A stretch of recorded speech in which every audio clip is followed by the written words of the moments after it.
They say every empire begins with a spark. For Liverpool Football Club, that spark came from betrayal, pride, and a man who refused to be forgotten. What if I told you that the club that would one day conquer Europe was born not out of glory, but out of a fight over rent?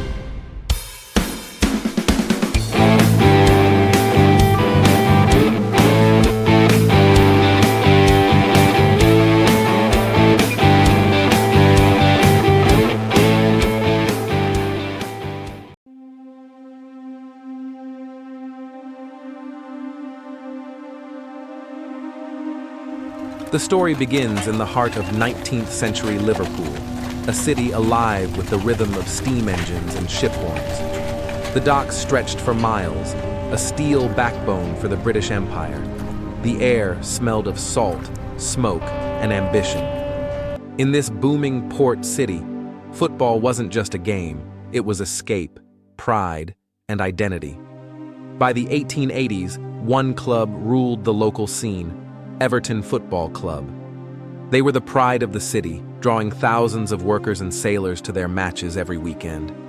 The man behind their rise was a local brewer and businessman named John Houlding, charismatic, shrewd, and unrelentingly ambitious. He owned the Sandown Hotel, a short walk from Anfield Road, and it became Everton's unofficial headquarters. It was there that players changed before matches and where supporters gathered, clinking pint glasses in smoky rooms while singing about the toffees. But the very pub that gave Everton its sense of community would also become the birthplace of its greatest rival. You see, Houlding wasn't just the club's president, he was also its landlord. He leased Anfield to Everton, and as the club's popularity grew, so did the rent. At first, it was manageable. But by 1891, tensions boiled over. The board accused Houlding of greed, claiming he was turning their passion into profit. Houlding argued that he was merely ensuring the club's future, investing in the ground, securing facilities, and planning for expansion. Here's a detail that rarely makes the headlines. Houlding didn't just raise the rent, he also tried to convince Everton to buy beer exclusively from his brewery. For the board, that was the final straw. They saw him as exploiting the club. But to Houlding, it was a fair deal. After all, he'd poured his fortune and reputation into Everton's success. The final confrontation came on a stormy night in March 1892, at a packed meeting inside the Sandown Hotel. Witnesses said the air was thick with cigar smoke and tension. Houlding stood at one end of the long table, his eyes sharp beneath his bowler hat, surrounded by men he once called friends. Voices rose, papers slammed on wood, and finally, Everton's board voted to leave Anfield, 89 votes to 9. The decision was final. In a single night, Everton abandoned their home, their president, and their history. They would move across Stanley Park to build a new ground, Goodison Park. The divide between blue and red was born before a ball had even been kicked. But here's where the story turns from tragedy to legend. When the dust settled and Everton were gone, Houlding walked out to the empty Anfield pitch. The stands were silent. The wind carried echoes of a crowd that would never return. For a man who had poured his heart and soul into building something for the city, it must have felt like betrayal of the deepest kind. And yet, Houlding refused to give up. Standing in that empty ground, he decided that if Everton had left him, he would build a new team. A team that would eclipse the one that abandoned him. He gathered his allies and began to form a new club. The first idea? Everton Athletic.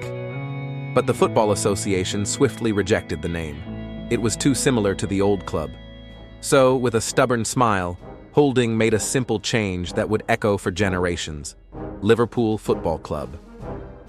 Few know this, but Liverpool's first squad wasn't English. It was almost entirely Scottish.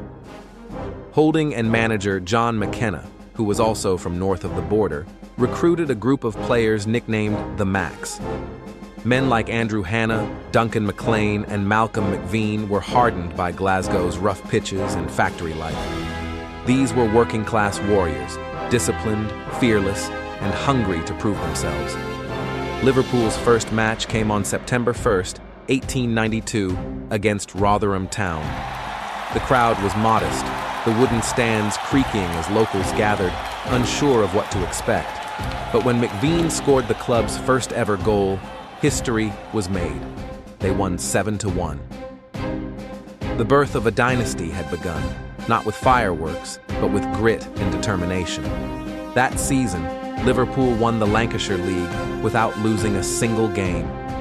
In their second year, they were promoted to the Football League's second division, and just 2 years after their creation, they were crowned champions.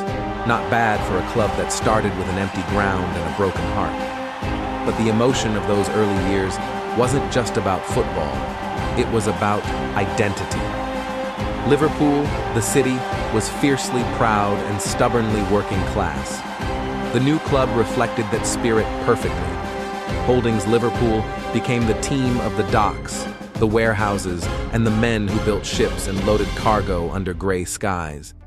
And then came the transformation. In 1896, the club changed from blue and white to all red, a color that embodied the blood, fire, and passion of the people who stood on the terraces. Red wasn't just a color, it was a statement. Liverpool would no longer live in Everton's shadow. Houlding didn't live to see what Liverpool would become. He died in 1902, long before the club's rise to European glory, before Shankly, and before the Kop became a symbol of world football. But make no mistake, without John Houlding, there would be no Liverpool FC. The man who lost everything, his club, his friends, his reputation, gave the world something eternal. Imagine him now, standing once more in that smoky pub, raising a glass to the future. We'll start again. Those words echo through time, carried by every chant, every goal, every anthem sung beneath the bright lights of Anfield. Liverpool was born from betrayal, but forged in pride, resilience, and the unbreakable spirit of a city that never backs down. What do you think then? Was John Houlding a greedy landlord, or the visionary founder of one of football's greatest legacies? Share your thoughts in the comments. I read everyone. And before you go, don't forget to download your free ebook in the description. It dives even deeper into the forgotten stories.